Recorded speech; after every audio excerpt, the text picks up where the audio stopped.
And you are to walk in newness of life. In 2 Corinthians chapter 5, verse 17, he says, old things are passed away. Behold, all things are become new.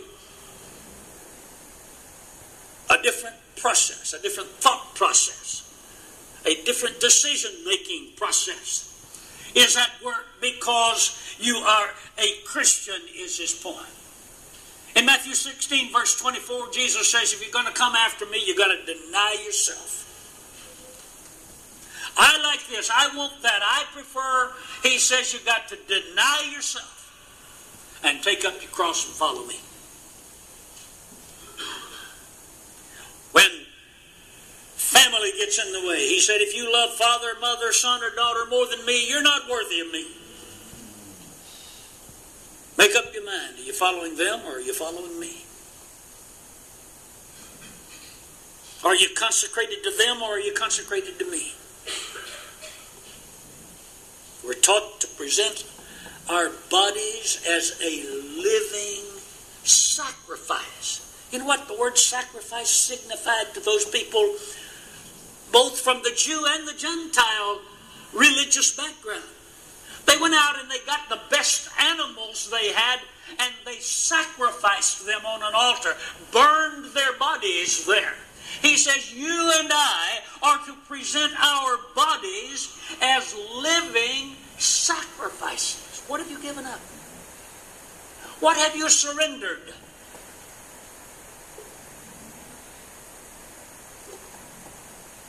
To be consecrated to Jesus Christ. Why, sometimes we have trouble deciding, what am I going to do?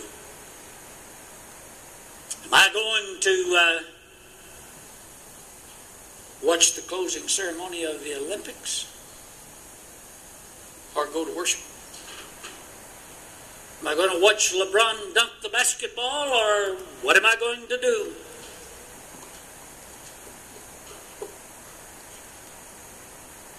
Stop and think sometimes. What occupies us when we're supposed to be living sacrifices to God? This is the plea that we have to take to the world.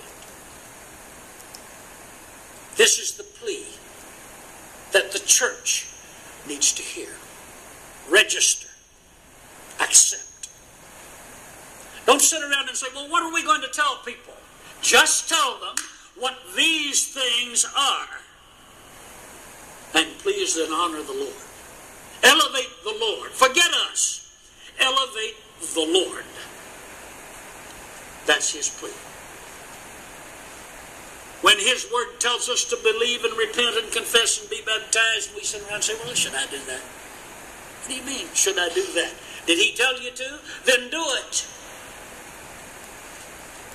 Did he tell us as Christians to get out of sin when we dip ourselves back into the filth of the world around us? And he says, you come out of that, repent and confess it, and pray to God for forgiveness for it. What are we going to do? Should I do that? What do you mean, should you do that? The plea of Christ is, come to me, I will give you rest. Will you come to Jesus today while we stand and sing the song that Jim has selected?